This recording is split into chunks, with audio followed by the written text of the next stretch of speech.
प्यारे विद्यार्थियों, सुप्रभात।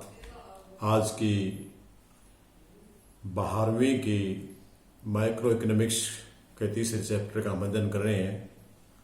इस कक्षा में आपका स्वागत है और एक पद्य के साथ मैं आज आपकी क्लास शुरू करना चाहूँगा।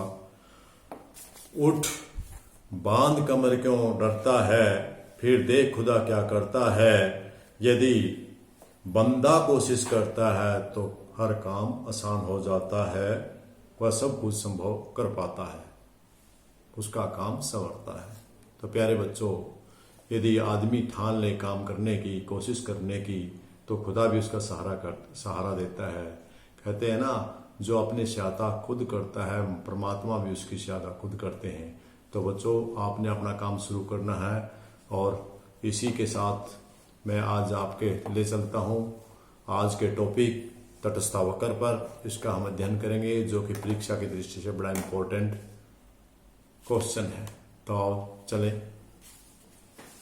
देखिए, इसको हम अधिमान या तटस्थ वक्र के नाम से जानते हैं। इसका विश्लेषण करने से पहले हम जानेंगे कि यह अधिमान या अनाधिमान या तटस्थ वक्र होता क्या है। ये सबसे पहले अनाधिमान शब्द को समझिए, दो शब्दों से बना है, अन जमा में धीमान। पहले धीमान क्या होता है? किसी चीज को श्रेष्ठता देना। मैं एक उदाहरण के द्वारा समझाता हूं। आपके पास दो वस्तु है, ए और बी। इन दोनों वस्तुओं में से आप किसको मान अधिक देते हैं, किसको धीमान किसको देते हैं? इसको देते हैं या इसको देते हैं? उसको कहेंगे अधिमान। लेकिन यहां जो हमारा शब्द है वो कुछ अलग है, यह सिचुएशन अलग है। यहां अन जमा में अधिमान, अधिमान संधि से बना है। जो अन है इससे नेगेटिव जो उल्टा हो जाता है। अधिमान महत्व देना, अनाधिमान महत्व न देना। तो अब इस पर कोई महत्व नहीं दिया जाता, ना इस वस्तु पर ना इस वस्तु पर। इनमें से चाहे कोई भी वस्तु मिल जाए, उसको समान संतुष्टि मिलेगी। एग्जाम्पल के लिए, आपने पापा ने बच्चे से कहा कि बेटे आज आपके लिए केले लेके आऊं या संतरे। बच्चे ने कहा पापा जो मर्जी। इसका मतलब बेटे को दोनों से समान संतुष्टि है, उसे केले और संतरों में कोई फर्क नहीं है। कितने केले लेके आऊं, कितने संतरे, बोला कोई बात नहीं, जैसा आप लेके आए। तो यहां कहने का मतलब है किसी को अधिक महत्व न देना। अधिमान इसी को तटस्थता कहते हैं। तटस्थता मतलब तटस्थ रहना, किसी के प्रति ज्यादा महत्व न देना। यहां इन दोनों शब्दों का आपको समझ में आ गया अच्छे से।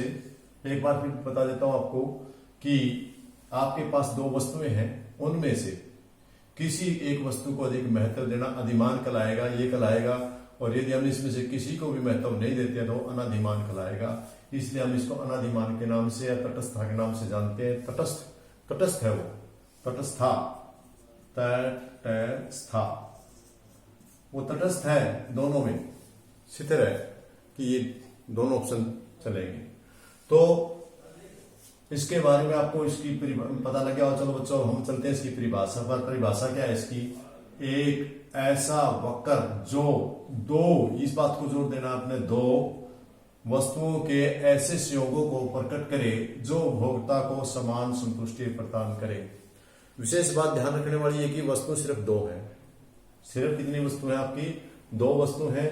और दो वस्तुओं में उसको समान संतुष्टि मिलती है। वो कम ज्यादा मात्रा कितनी हो वो अलग बात है। तो आप देखिए, अब यहां सबसे पहले हम इसको, इस परिभाषा आपके समझ में आ गई। एक बार फिर रिपीट कर देते हैं। एक ऐसा वक्र, ये वक्र जो दो वस्तु संतरे और सेब में ऐसे संयोगों को, जो भिन्न भिन्न संयोग है, संयोग ए, संयोग बी, संयोग सी, संयोग डी, में समान संतुष्टि प्रदान करे, उसे हम तटस्थ वक्र कहते हैं। तो अब हम चलते हैं आगे इसकी तालिका पर। इसकी तालिका है, मान ली हमारे पास दो चीज है। हमारे पास एक सेब है और दूसरे हमारे पास संतरे हैं।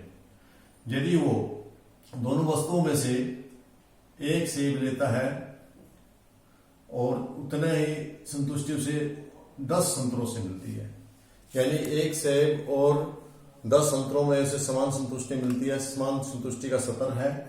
यदि वो सेब 2 ले लेता है, पहला ऑप्शन ये हो गया ना। दूसरा, यदि सेब वो 2 ले लेता है तो संतरों की मात्रा घट जाएगी उसकी, तो उसकी जगह वो 7 संतरे लेगा तीसरा ऑप्शन, यदि वो संतरे सेब और अधिक लेगा तो,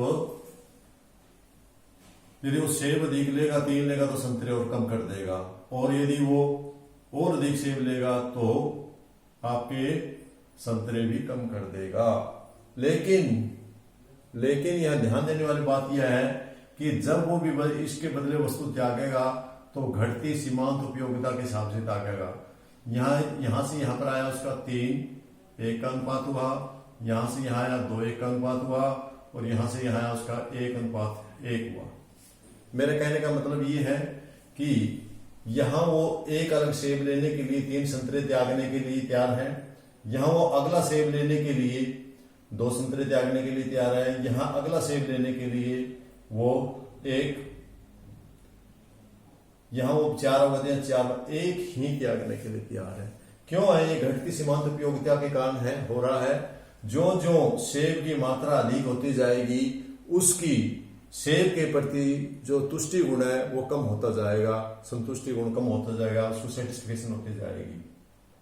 बच्चों, जैसे कि आपने देखा है कि आपको यदि कभी कभार आपको यदि किसी कारणवश 1-2 रसगुल्ला मिले तो आपको बड़ा अच्छा लगेगा। यदि आपको 3-4 मिले और उससे पहले की अपेक्षा कम आपको संतुष्टि टेस्ट आएगा। यदि आपको बहुत सारे दे दीजिए तो और कम होगा। यदि शादी विवाह में जाना हो तो आपको पता है आपको उनको टेस्ट भी नहीं करना चाहेंगे, क्योंकि आपकी तुष्टि पहले भर चुकी है, आपकी संतुष्टि हो चुकी है। तो इस प्रकार की गुण काम करता है जिसको हम बोलते हैं तुष्टि गुण।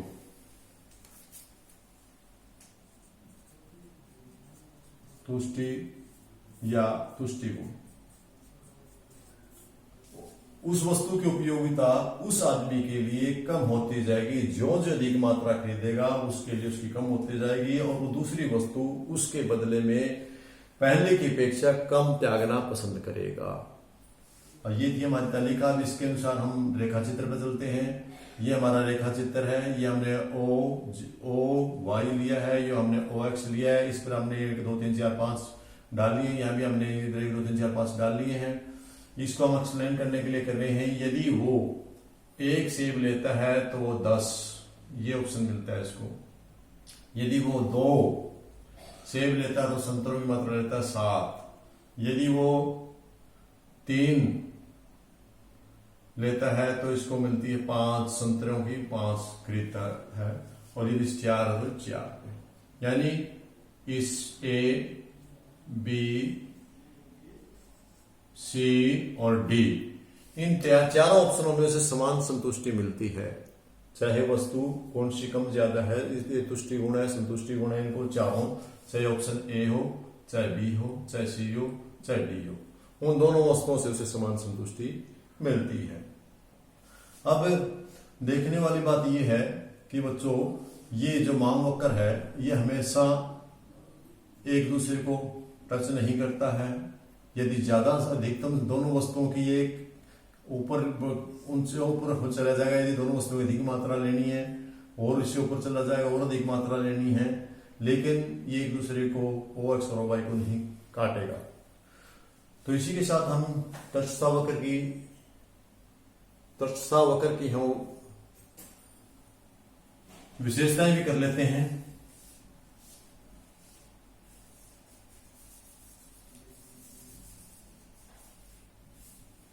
आइए, विशेषताओं में पहली विशेषता है तटस्थता वक्र का ढलान ऋणात्मक होता है।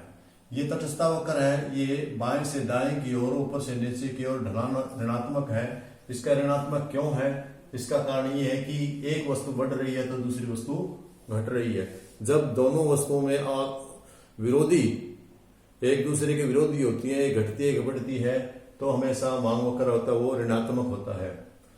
दूसरी विशेषता हमारे मूल बिंदु की ओर नतोदर होती है। ये मूल बिंदु हमारा O और इसकी तरफ नतोदर है।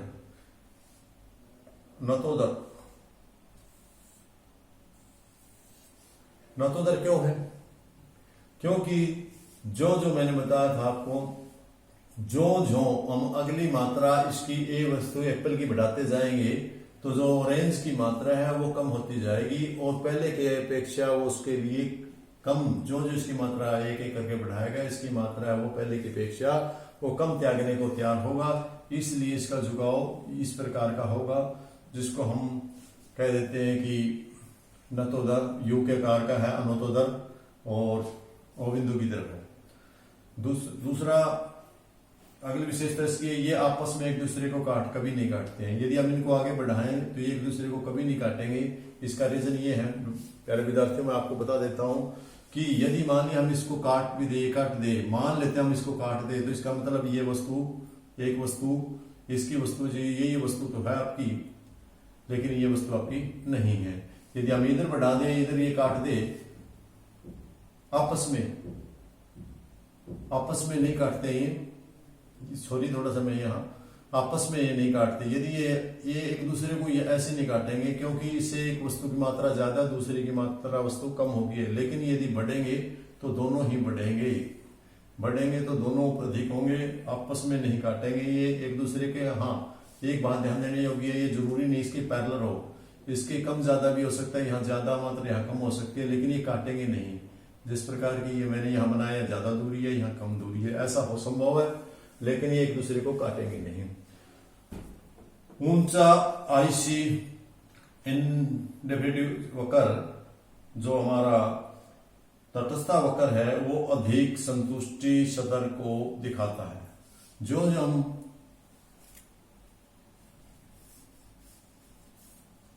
ऊपर वक्र बनाते जाएंगे वो अधिक तटस्था वक्र हमारी अधिक संतुष्टि को दिखाएगा, क्योंकि इससे दोनों वस्तुएं, इसकी भी मात्रा अधिक है और इसकी भी मात्रा है। तो इस प्रकार ये जितने भी हम वक्र ऊपर बनाएंगे, इसकी बजाय ये ज्यादा संतुष्टि दर्शाता है, इसकी बजाय ये संतुष्टि ज्यादा दर्शाता है, इसकी बजाय ये अधिक संतुष्टि दर्शाता है। तो इसके बाद अगला पॉइंट आपका, आईसी वक्र कभी भी एक्स और वाई एक्स को और वाई एक्स को कभी नहीं छूता। ये हमारा एक्स है, ये हमारा वाई है, इनको कभी भी नहीं छूता। जैसे कि मैंने पहले बताया था कि यदि हम इसको बढ़ा भी दें तो इसका मतलब क्या होगा, 1 मिनट के लिए हम इसको मिला देते हैं, ये मिला दिया तो इसका मतलब क्या हुआ कि जो वस्तु, ये तो हमारे शेप है वो तो इतने हो गए हैं, लेकिन वाई वस्तु नहीं रही है। लेकिन यहाँ ध्यान देने वाली यहाँ वस्तु 2 है। यदि एक वस्तु है तो हम इस वक्र का अध्ययन नहीं करेंगे। तटस्था वक्र है ही 2 वस्तुओं के बीच में, भाई 2 वस्तुओं के बीच में वो कितना तटस्थ है, कितना है। इसलिए मांग वक्र कभी भी ध्यान रखना, एक्स को या वाई को टच नहीं करेंगे, इसको छोड़ेंगे नहीं। तो मेरे ख्याल में मैंने काफी कोशिश की है, कहीं छोटी मोटी गलती रहेगी तो क्षमा प्रार्थी हूँ, लेकिन ध्यान रहे आप अच्छे से इसको करें। बेटा यदि एक बार में आपको ये समझ में नहीं आता है तो वीडियो को बार बार रिप्ले कर लें, उसको समझने का प्रयास करें। जैसे कि मैंने पहले शुरू में बताया था कि यदि आदमी ठान ले, कमर बांध ले कि मैंने तो ये करना है, तो वो करके ही रहता है। तो आप बच्चों से पूरी उम्मीद है कि आप इस टॉपिक को समझने का प्रयास करेंगे। अधिक जानकारी के लिए आप TRJN की बुक में भी इसको अच्छे से समझ सकते हैं। आज की क्लास में बस इतना ही, कल फिर मिलते हैं नए वीडियो के साथ। धन्यवाद।